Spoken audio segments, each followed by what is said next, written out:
Hi everyone. It's my absolute pleasure to be here today with one of Australia's most successful and adored writers, Judy Nunn. She's among a handful of literary superstars in this country who've sold over 1 million copies of her books, which is an amazing 15 adult novels in 30 years. And in fact, it's exactly 30 years ago this year that Judy's first novel, The Glitter Game, came out. Crikey, you've been doing your maths. Which means we've been friends for 31 years. Yeah. So that is a huge career for someone who started that writing career with 4 novels written between takes on the set of Home and Away, in which she had a starring role. And I don't know how you did that, but amazing. So after an initial settler set in the television world, Judy worked between present narrative and past narratives, and that researching those worlds and breathing life into them, which would become the driving force behind her creative life and work. It's an intriguing and intoxicating blend of impeccable historical research and her own rich imagination and talent for creating characters and situations which illustrate and illuminate that history. So, Jude, was that always the plan, that way of illuminating history through your imaginative writing, just happen organically? No, actually, I found research extraordinarily daunting to start with, which is why I initially wrote a play called The Glitter... well, there you go, you see, it's the theatrical in me.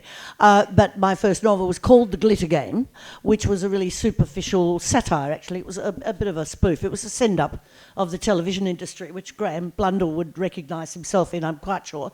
But it was totally satire, and I was very safely travelling on the KISS principle, keep it simple, stupid, you know?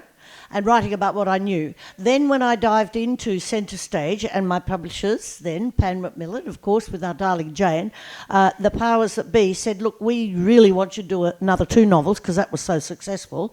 Can you do another 2 novels set in show business? I said, well, yes, I can, and I did the first only ever time in my life 2-book deal, which I won't do again because I found it a huge burden. But the second book, as I had told them, yes, it was based in the theatre called Centre Stage. And again, I was sticking to the KISS principle because I knew the theatre. That's where my real roots were. My first adult work in show business was the theatre, and I was devoted to it. But I did spread my wings and make it more difficult. I created a really black character who was obsessed with death. He liked to watch people dying and all of the above. It was really, I don't know where that character came from, I've no idea. And I set it over 2 generations. So I went from the mother who was an actress to her daughter who became an actress, and this sort of evil, demented sort of creature. Then the third novel, by that time I'm being chased by the big black cloud. I'm thinking, why did I agree that I would... But I thought, right, now setting the bar yet higher.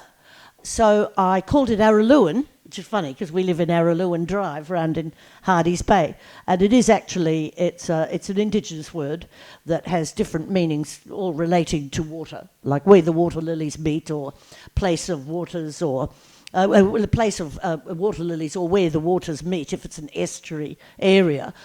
So that in itself was interesting.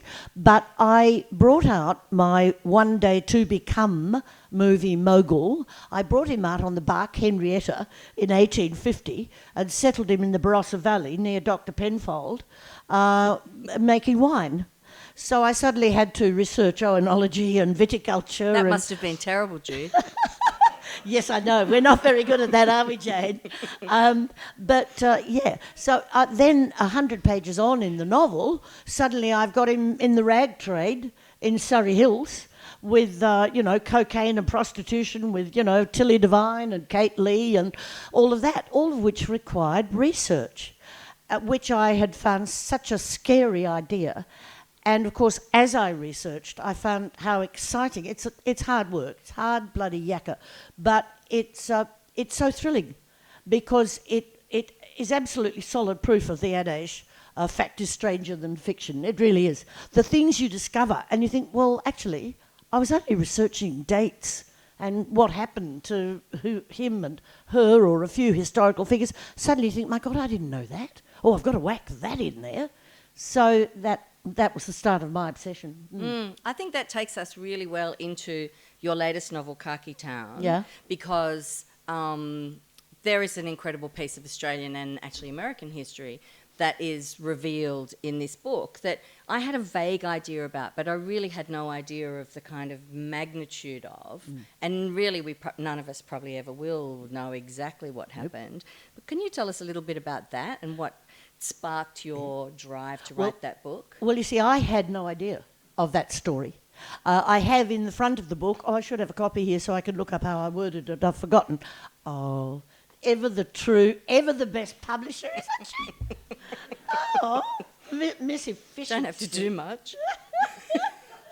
Okay. Yes, this book was inspired by the story Ross River Fever by Michael Roberts. Mickey is a great dear friend of my husband Bruce's and mine. He was actually best man at our wedding. Thanks, son. Mickey had discovered this, which anybody can discover. Just look up online. The 96th Battalion, a Labour unit of American, black American soldiers in Queensland, stationed in Townsville, 96th Battalion. And you'll get little snippets of it. And Mick had discovered this, and he'd written this scenario, Ross River Fever, and he wanted to make a movie script of it. But he couldn't get it to go anywhere at all. We were talking, and he said, well, you should write a novel about it. I said, oh, okay, Matt, great. And he'd opened and started this story with scenes in the White House, in the Oval Room, and with Lyndon Johnson, when Lyndon Johnson was president, and it was the 1964, the Civil Rights Act was to come into being. And I thought, that's great. But the middle of the book just went sort of totally lost. It went to a mini Japanese invasion up north, and it was just so... But I loved the beginning and I loved the end. And Mick said, look, you take it. Do with it what you can, what you will, what you wish to. And I did, and I decided, I looked up everything I could. Naturally, I went to Townsville and interviewed the historian there, whose half of his life has been spent writing this PhD on this happening, and even he couldn't fill me in to any great degree, but certainly far more than you can find on the net.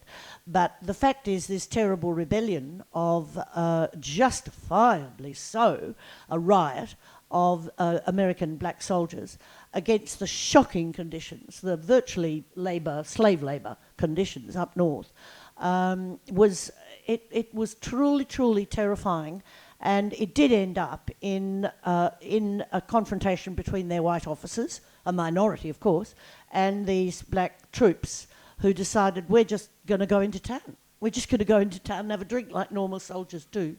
And it resulted in a shocking confrontation, which involved machine guns and everything.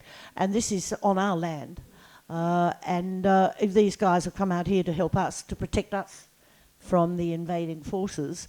So it was very much about racism, touching on the racism in our own country, of our own Indigenous people, and also of the American white command and their own black soldiers, and the fact that we, as a country, our government said, we don't want black soldiers here on this land. And Roosevelt, to his great credit, said, well, if you don't get black soldiers, mate, you don't get Americans. So that was the only reason we took them in, came in as Labour troops. So it was, and then they were treated by their own government, their own military, shockingly. So the parallels between... and I loved the opening and the closing. So all the middle bit sort of made itself happen. But the beginning and the ending, I have to say, thank you, Michael Roberts, dear mate.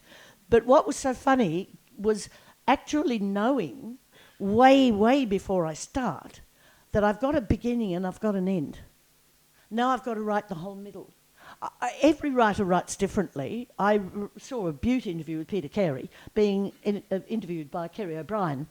And Peter Carey said most vehemently to Kerry O'Brien, he said, And Kerry O'Brien asked him the obvious question that people want to know, do you map out everything beforehand? Do you do chapter breakdowns or anything? And he said, oh no, let the tree grow and all of that sort of thing, which one does, and characters can tend to take over, certainly do with me. But then he said, Peter Carey said, I always have the ending.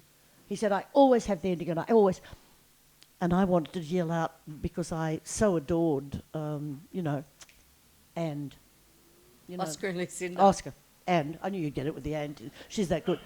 I just adored Oscar and Lucinda, but I don't want to do any spoilers for those who haven't read it. But I hated the end. I wanted to yell out, well, you shouldn't have done that, Peter. You should have changed the end. But this time it was weird, really, because the books very often the end will change itself unless you're writing with a reveal in mind. Two immediate ones would be Heritage, Heritage, the reveal at the end there. Another one would be Maralinga, it's a big reveal. So you know where you're going at the end. You've got to write towards the end and keep thinking, oh God, I hope they haven't guessed. Oh God, I hope they haven't guessed when you're going to be the big reveal. If you're not doing the big reveal, this is just speaking for myself, of course, then you can meander and peripheral characters will take over or whatever. But this time I had the opening, I had the end. And it was weird. It was actually a little bit daunting. There was also a very strict time frame in it. There was only 3 months because that battalion was only in Queensland for 3 months. So I had to stick it all in 3 months. And there'll be retrospectives. You and I have spoken of retrospectives before. But you can only spend so much time retrospectively. So it was a very different book to write. I think it was great. I really enjoyed it. And then there's that very poignant note at the end in your author note about why perhaps... Well, we understand perhaps after reading your book why Lyndon Johnson may have requested a visit to Townsville during his presidential visit, which no one could ever know the reason of, but it was clearly that. Anyway, yeah, when great. He came out, and for some unknown reason he wanted to go to Townsville. People didn't even know he'd been there before, and he had been sent out by Roosevelt to investigate this thing that turned out could have been a massacre. Yeah, amazing. So, over these 15 books, Judy has taken us all over Australia and to other parts of the world too, and given us so much by kind of, telling us the history of these various areas, which is, I think, an incredible gift for the people living in those areas. And, we do know about heritage. I may as well tell the story. So Jude set one of her books around the establishment of the Snowy Mountains scheme, which is where my father worked. I grew up in Cooma, and I always said someone should write a book about the Snowy Mountains scheme because it's an incredible story. And Judy was, yes, that is an incredible story. I will do that. But just seeing how much it meant to Dad and his colleagues, who were all older men by that stage on the Snowy, they were just so chuffed. Yeah. And it was just a tremendous gift for them. Yeah, your dad's in the acknowledgements. Yeah, I know. And we sang Snowy River Roll at the Snowy launch, River which Roll. was the big song of the Snowy Mountains. Anyway, the funny thing is too, it's a great thing to do. Yeah, on the book trail there, and I do really big book tours. I love going to really remote places. The more remote, the better, frankly, and that's where you get all the love of people discovering that, oh, you've written about us, we love you. It's very moving. But upon doing that, going all over the country, every state, every territory, maybe not Canberra. ACT, I don't tend to go to Canberra all that much. But that you're right about that. Yeah, to be a sliding. But everywhere I went, all over the country, from the tiniest towns to the biggest capitals to the most remote places, everybody, when you go to Q&A everybody, there'll be somebody who will say, usually a number of people, will say, oh, my dad worked on the Snowy, my uncle, my brother, these days no longer my son. They're all gone. No, I didn't mean that. But everybody had a relative who'd worked on the Snowy. Yeah, it was a huge thing. Because they only had to work there 2 years. And then they could go and settle in Australia. And this is post-war, where they all needed new homes. So do you choose the area that you want to write about, or do you choose the part of history? Which comes first, or is it just a mixture? It's definitely a mixture, but it can be an either-or. It could be a place that stimulated me, like a book I wrote called Territory, which is based in primarily Darwin and a cattle station up there, because it's the only major city I know of that's been completely annihilated twice and risen from the ashes, with the Japanese invasion in 42 and Cyclone Tracy in 74. So it's Darwin itself and its history fascinated me there. And again, funnily enough, I sort of had a beginning and an end. I was going to take it on further to the gateway to the north, the Timor and all of that, and I stopped. I stopped a couple of generations earlier than I intended to, or it would have been a 1,000-page book, because a Cyclone Tracy just automatically, it said, this book wants to finish here. So it could be the place. It could be a happening like Maralinga. I mean, that wasn't inspired by the place, Maralinga. It was inspired by what the government allowed to happen, which is nuclear testing in our own country without the knowledge of our own people. That was what I call my whistleblower book. So that was a happening. Or it could be, like, for instance, heritage. That wasn't really so much about Cooma. It wasn't so much about a specific happening. It was, well, it was, but it was about the birth of, the first seeds of multiculturalism. It was about our first involvement with immigration and our growing up, not the migrants growing up. They just wanted a new home, but we learned about who we were, which was pretty narrow-minded people. But also, I think if you're telling a story about people coming from all over Europe to, you know, including having fought against each other in a very recent war, you know, what you're actually telling people is the state, when you're writing fiction, the state of those characters in a way that perhaps straight history doesn't tell you all the struggles that the people have gone through to get there. Yeah. And then, so, you know, that in a way, I think it was Louise Swin who was in a review in The Age said the novel is proving to be the crucial document of our times because of the way it brings empathy into the retelling of really important stories. And I think that's an incredible thing that you do as a novelist. Yeah, I'm copying that a heck of a lot, actually, Jane. Nearly all the letters that come in on my website are about, I learned so much from your books, more than I learned from the history I studied at school and etc. Things like that, because I think people are paying attention because they are seeing it from an empathetic or a very human viewpoint instead of statistics. You know, you're viewing it from the inside. I mean, Sanctuary would be. I had such a reaction to Sanctuary because people said, "Oh well, I just always thought it was, are we refugees or are they refugees or are they illegal immigrants? You know, you're one side or the other. No, they're people. They're human beings." Yeah, that's a really good point. But I do want to talk about that. Yeah, so that touches on this a bit. So in Khaki Town, the note to the readers says, Khaki Town is about racism and there are some passages that readers may find offensive and even shocking. I've made no attempt to soften this. Even in sections of the narrative where I'm referring to government and military views, I've chosen to write in the language of the times because to modernise the vernacular would not be true to the era, both historically and dramatically, which makes perfect sense because, you know, you can't soften that stuff because it's so truly appalling. So what responsibilities do you feel as a fiction writer when you're recreating those times? That was essential that I put that note in there because we're dealing with black American soldiers, with African American. Now, there was no reference to African American soldiers in those days. That was not a term used during those days. So they were Negroes. If you're to speak straight, the government always referred to the Negro soldiers.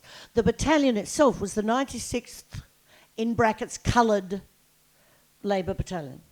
So they had to even denote that these men are men of colour. But you never use the phrase people of colour. That didn't exist. With a lot of the bigotry, most specifically from the white soldiers, there was a lot of tension between the American white and black soldiers, a lot. So there was a lot of the use of the word N, the N-word, the bad N-word. The publishers really did want me to tend to hose that right down. And I said, well, I can't. There is one bloke, I mean, you know, he's a son of a plantation owner. I mean, you know, to him the N-words are just their labour forces. That's all they are, and that's what they're here for. They weren't even being given, ammunition, weaponry, just picks and shovels. And they thought they were soldiers come to fight a war, and they've got a pick and a shovel, and they've got to be out there, working like slave labour. He found that eminently right. So, of course, he's going to use these words. So I fought to keep a few more of those in than I think, actually, at the time the publishers wanted. Yeah, but otherwise you kind of... It's not truthful. Yeah, that's right. You're kind of dishonouring the terrible things that happened to them and the lessons that hopefully were learned then. Yeah, absolutely. See, I think to me, I mean, the current thing of, let's mow down, Cecil Rhodes' statue and all of that. I know we're not supposed to really be going in those directions, are we? But you can't deny history. And it's from whence we sprang. And it's the way, if we're aware of it, we can learn not, hopefully, to repeat mistakes, or at least to anticipate a revisitation, should they arise, Yeah. So I think your work definitely has a social conscience, which doesn't necessarily, a lot of popular successful writers concentrate more on story and character, which you certainly do, but there's no kind of moral underpinning. I feel like you really try in your books to bring a sense of justice or injustice. When you've mentioned Maralinga before, there's lots of environmental issues that you've tackled through a lot of your books, race issues and Indigenous issues in Australia, sanctuaries. I don't know if have we got time to talk a little bit about sanctuary? Because it depends on if people here I think you should. I think you should. We're in charge here. You go. Well, it's Bruce and I were at a writers' festival in WA, a delicious, delightful writers' session in Geraldton on the coast, mid-coast of WA. And I'm a sand groper, I know WA, and my brother's family live in Geraldton, so I accepted that with alacrity. And these wonderful people, the librarians, one of them is married to a fisherman, a professional fisherman, who worked the Abrolhos Islands. And they offer the writers who've come into state, would you like to go and stay a night on the Abrolhos Islands? Well, nobody gets to do that. I mean, if I was a local, I'd want to kill those writers who were given an opportunity that you're not. So we, a little mob of us, put our hands up, and we were flown over in these little light aircraft to the Abrolhos Islands, they are arguably, it's where the Batavia was wrecked in 1629. Which you've already written about in Territory. In Territory, yes. Yes, and my mother was obsessed with the wreck of the Batavia, and she passed it on to me, and so I had already written about that, and it was the most eerie, wonderful experience. And you maroon a few writers there on that little island, amongst these deserted huts and everything. And look, we were all coming up with these great stories. We're going to set murders. We're all Agatha Christieing ourselves out of existence. It was so funny, a lot of laughs. But it was ages later, and Bruce and I were talking, and he said, well, just during the off-season, which is for only 3 months, so this book I wrote had only a window of 3 months that I had to use. And Bruce, he said, well, when it's all deserted like that, and the cray fishermen, or the lobster fishermen, the season is not on. They're not allowed to fish during that season. All these little huts are left there. They're beautiful little huts. It's so evocative and so romantic and so barren and so desolate all at once. And he said, and they've even got little wild gardens going to seed. And he said, what say if you had a boat of refugees? A little boat of refugees who landed there. They'd have every means of survival. They could just live there. And I said, that's far too political for me, Bruce. I couldn't go there. But I couldn't not. It just stayed in the brain, stayed and stayed. And I was working on something else at the time. I thought, no, just put it away.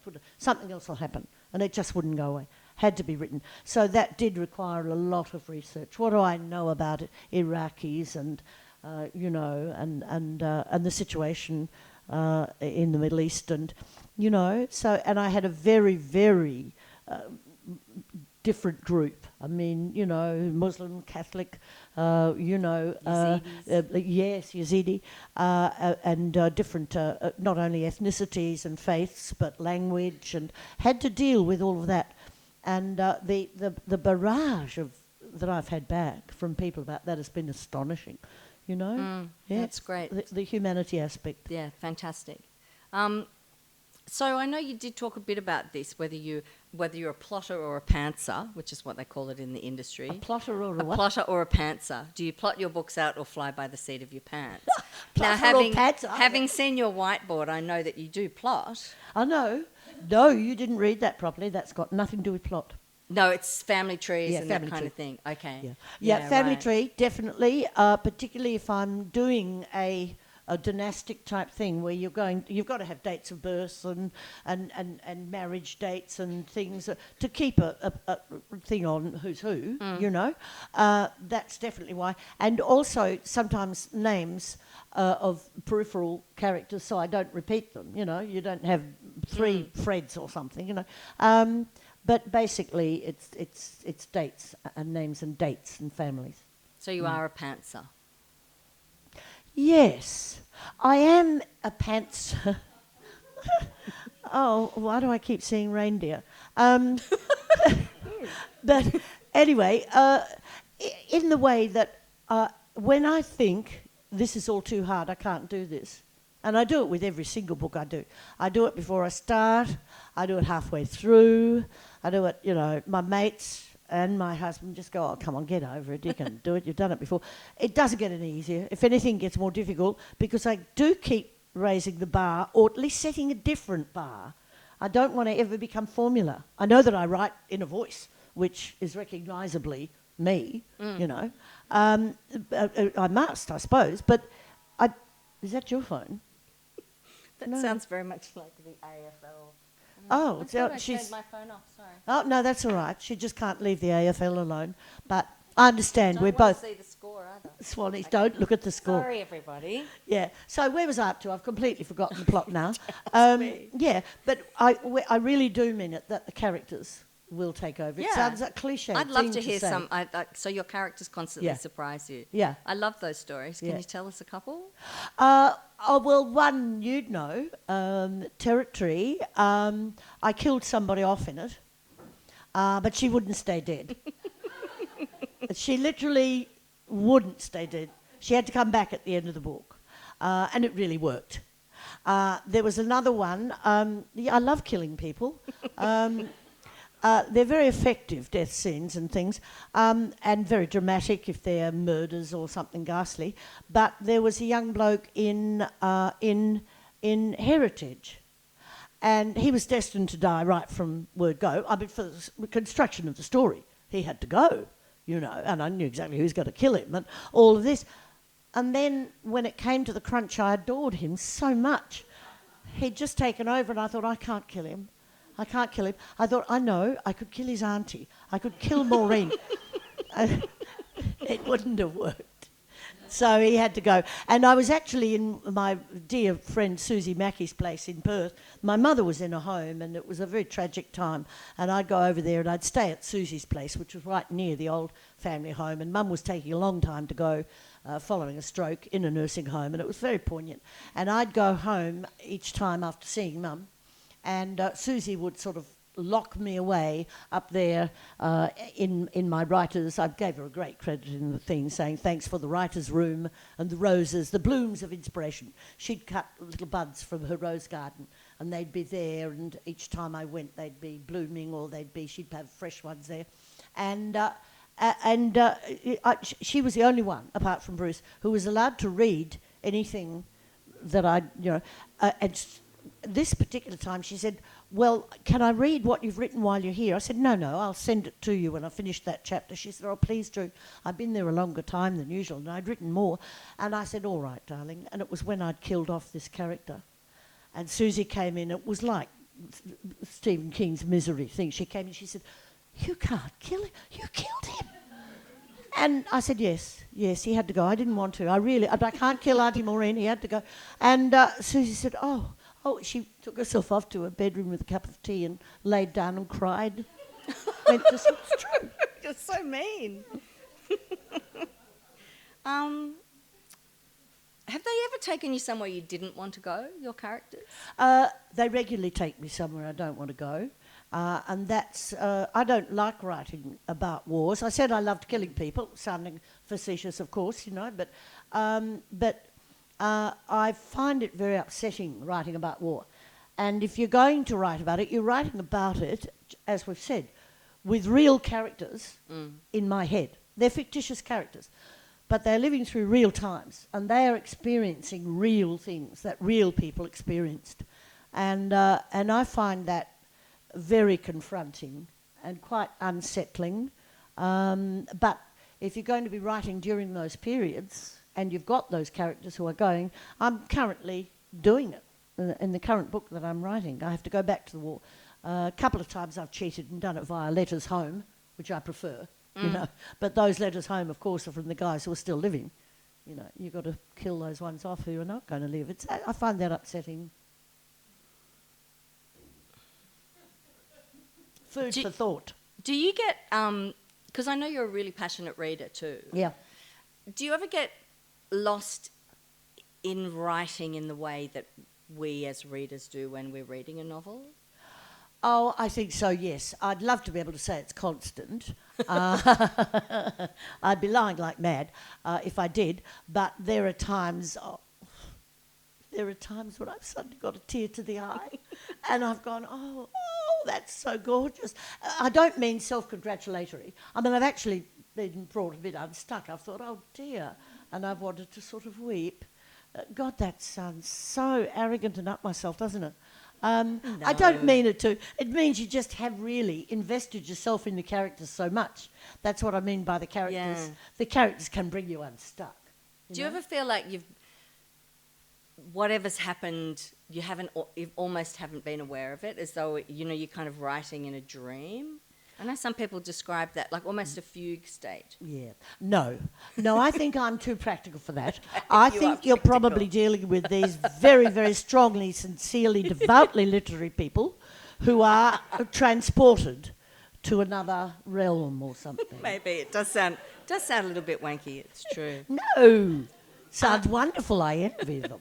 I'm really interested in how your first vocation as an actor has impacted and informed your writing, because I think it must have. Can you talk a little bit about that? Absolutely. As a matter of fact, you've got to tell me when to shut up, because I will. No, I'm keeping an eye on time. Okay, good.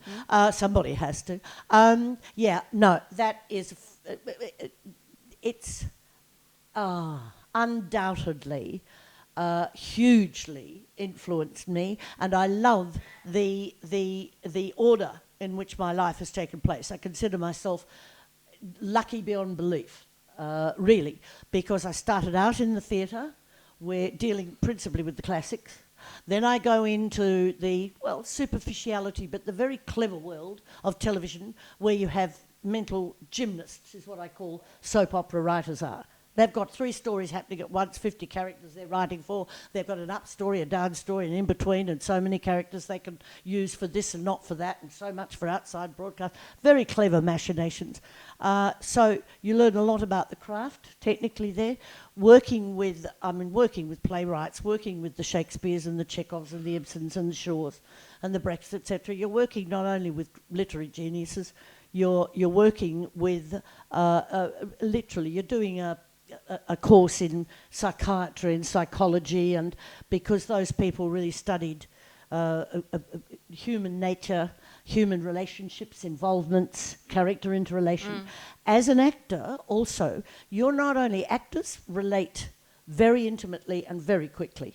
You don't report to work 9 to 5 and meet at the water cooler or whatever people do, or hunch over your computer and make contact with that. You are actually suddenly kissing somebody that you don't really know, or you're being somebody's mother or father or wife, lover, grandparent, or these days, of course, more of that.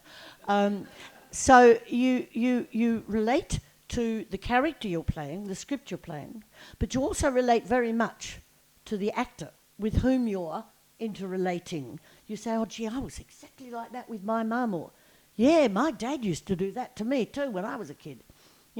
So it just lends itself to writing character, lends itself very much to dialogue. Yeah. I use a lot of dialogue, and we all have so many different voices. What's more, We don't speak the same way to our family as we do to our employers, or we do to our people who, you're giving one of your speeches to or something, or to your teachers at school, or we all have different voices, and they all come out too. That could overtake me a bit. I love it. Yeah, I think your dialogue's, obviously amazing. That's come through the acting, I'm quite sure, and without my consciously being even aware of it. Do you read out aloud? No, and yet, funnily enough, at various, the odd writer workshop or something I might take. I don't do that very often, but on the times when I've gone to a writers' festival and they want you to do some sort of workshop-y thing, it's what I recommend young novelists, starting out writers do. I said, read it out loud. And also, what period are you basing it in? People in the 1850s are going to speak very differently from the way people do today, and not just the idiosyncratic sort of, terms of reference. There will be a different formality or So say the words out loud and think of where you are, who you are, and say it out loud, yeah.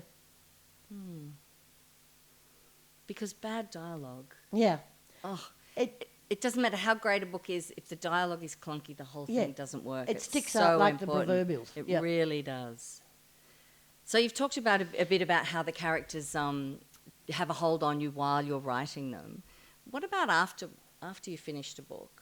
Do they ever revisit? Do they pop up in your dreams? It's a mixture when I finish a book. It's sad. I miss them. I miss them hugely. I miss the world that I've been going and living in. But it's also a feeling of accomplishment and elation. Certainly not complacency. I think, oh God, this has got to be a load of crap, or whatever. It's awful because if you do feel secure, then you might as well, put down your pen or close your computer and go home. I can see the holes in every one of my books, but it has been a heavy slog as well as a passion. I couldn't not write. Yeah. I couldn't possibly not write. So it's a strangely empty, poignant sort of feeling, and that lasts for quite some time. I don't really dream about them, I don't think, but I miss the world. I feel empty, yeah. And do you have to put a certain amount of space and time between each book to kind of clear the palette? Yeah, and that's definitely, as you were saying earlier, I love reading, and that's when I read just voraciously for the next couple of months, several months, and when I'm out on the road, sort of doing the book tour and stuff like that, I devour all these books I've been dying to devour. Because I don't read fiction very much really when I'm writing. I read non-fiction. I'm still researching on that, but you can only live in so many worlds at once. The other thing I was really interested to read was that you had incredibly short-sighted as a child, and that you couldn't really see much until you were about 10. Yeah, blind as a bat, yeah. So you would pretend, you'd join in conversations about things that people were seeing, pretending that you could see them too. Yeah. Look, that is weird, because if a kid is born with a disability, and I mean I was extremely myopic, and how it got to be not discovered for that long, it actually means I was quite a clever little kid, because I turned into a really cunning liar. I mean, my parents were very bright people, but they didn't really... Well, I think Mum, she wasn't a very good mother in that regard. She was a wonderful mother as far as, what she called her grasshopper brain. She was an inspiration. But she couldn't really be bothered with little kids and things like that, so she didn't really take much notice. She was too busy acting. She was a school teacher, then became an actor and a director with the ABC and goodness knows what. And so she'd be pointing at something, a boat on the river from the balcony. Oh, look, Ju, look at the lovely boat. All I can see is a sea of blue and little white dots, which I know they're boats because I had my own little boat when I was 12 that Dad made me, but I can't really see them there. But I think, where, Mum, where? And I get overexcited. And she'll say, no, darling, just look where I'm pointing, dear, look where I'm pointing. So it was much easier to just say, oh, yeah, that's lovely. How lovely. Because deep down, you worry as a kid that you might be stupid. Because you don't know, you can't see. And it's like a deaf kid, a kid with a hearing disability, rather, is more politically correct, isn't it, will pretend they can hear. And so, a dyslexic kids will pretend they can Yeah, because read. kids don't like to They be don't want to be different. No. Don't want to be different. So I got away with it for years. I mean, honestly, I remember, but I got glasses just before my 10th birthday, that I would, and that was, I only got them because I kept riding my bike. Well, I rode my bike off a cliff, and that's when the penny dropped. I kept getting run over. I'd turn around and the bloke in the car would knock me off my bike and be so terrified and everything. And then I rode the bike off the cliff at Rottnest, and Mum said, "Oh, Bob, I think we'd better take her to the optician." Thank God. Yeah, and penny dropped. So they took me to the opticians, and old Sankin, he said, "Tell me, is she really an avid reader and ahead of her age for reading?" And Mum says, "Oh yes, she's reading adult books now. She's even started writing her own. I was writing a book called Dirk the Runaway Orphan, which was." Totally plagiaristic of R.M. Ballantyne's at Coral Island. Anyway, and he said it's an absolutely common sign for myopic children, because when they read, their vision is not blurred, they see everything in their brain. And Mum said it broke her heart when first time I got my glasses, and I said, "Mum, I can see the leaves on the trees." Oh, God. I'd never seen leaves on trees. I'd only seen a ball like that and a brown trunk, the way kids do them. I knew the leaves because they grew on bushes, and I could go like that too, you know. So isn't that tragic? That's so good, though, that you got those glasses when you did. Yeah. But it gave me a whole thing into books. I actually quite bless it now, and I don't recall... It didn't seem to inhibit me. I always talked too much, so the teachers would put me up, instead of sitting up the back, they'd put me right in the front so they could see me, and that pleased me, because then I'd be squinting at the blackboard, and then on many an occasion, I'd have to get up, if the writing wasn't big like that, get up and with my notebook and make my notes along the blackboard like that in my little notepad or whatever, and they told me off that I was showing off. No one ever noticed. No, but I would say, but this is how cunning I'd become. I'm not a natural liar. I'm no good at lying, but I was a real little liar. You are an actor, though. Well, I was even then, yes, absolutely. But I would say, seriously, I remember saying to a form master, I was about 9, so I mean, I'm a grown-up kid. I mean, I really, you know. And I said, "Excuse me, sir, but the sun is flaring right through that window, coming through, and it's flaring on that blackboard. So I can't see that section of the blackboard." I remember that vividly. And they believed me, because I was such a show-off. So it didn't really inhibit me. Good on you. We've got some questions from the audience. We've got some time for questions. I'm just going to keep on talking. Oh, okay, yeah. Is there a microphone, or will we just... Just yell. Yeah.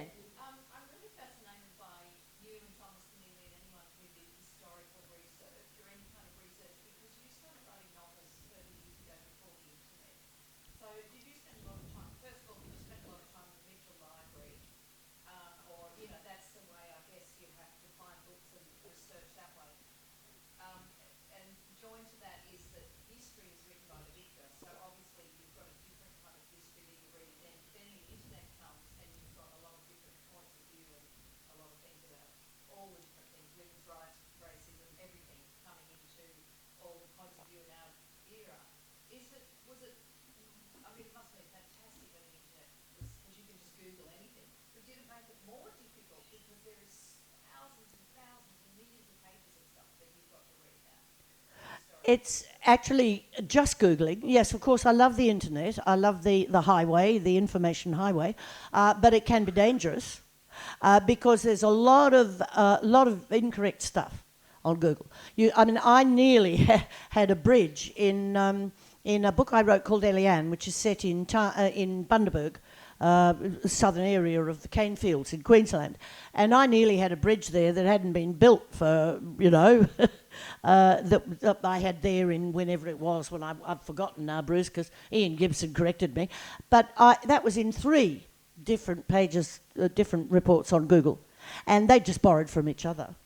Totally wrong. So I think if you're really looking at fact, you do need to back it up with literature, with historical non-fiction stuff that is written and published. Then if anybody wants to point a finger at you, you can say, "Excuse me, will you just go to that publisher and that writer, not my fault, I did all the right thing about," and you put the bibliography in the back, and you've got it from a source that has been published, presumably correctly, because that's really a bit dangerous. And if you're going to just rely on Mr. Google, then put it in an area where a character is saying it or something or other, so you as the narrator won't be blamed or something. I mean, I don't make a habit of doing that either, but it's a blessing, but it's a double-edged sword. And in those early days, as you say, before the internet, no, it was always books. And to give librarians a great big pat on the back, when I go to the areas where I'm doing my field research, like for instance Bundaberg, where I did Eliane, most wonderful, helpful librarian, and mostly they are in just about every area you go to, because they want their area to be written about. And not only do they know which specific books to go to, because otherwise you'll be reading a pile of books this big, Exactly. you won't have time to get around to doing your own. They will know which books, and they'll also know their area 9 times out of 10, because invariably they're local historians, and if they don't know their area, they know the people that do. So they'll point you to the right people to interview. Yep. I was interested to see in Khaki Town and others you thank kind of personal histories, writers of personal histories that may not even have been published. Yes. But clearly they're librarians maybe who knew, or There you is a find them on the gorgeous internet. one there where I have given deepest thanks to our lovely Anne Jackson. That was going to be your next question? Anne is divine. How old is Anne now? 91. 91 years young. She is as, well, I presume she still is. Nothing has changed in this last year.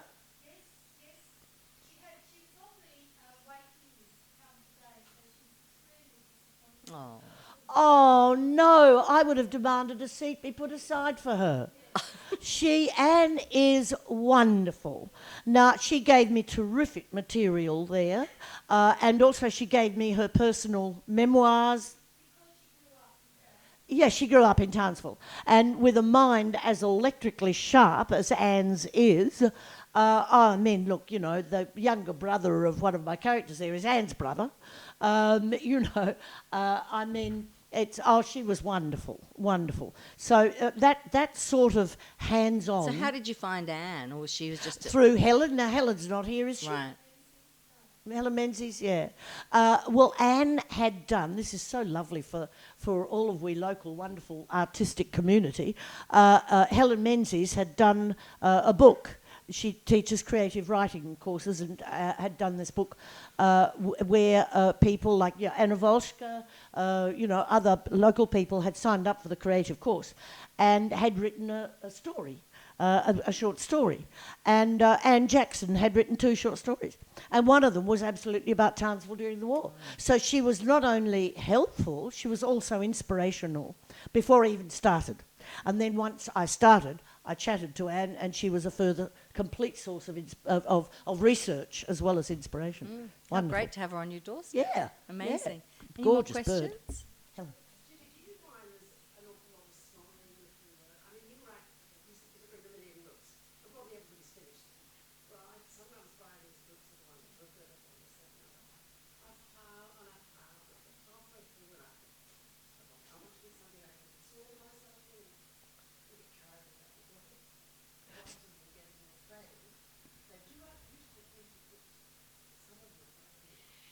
Oh, yeah, I'm not quite sure what the question was.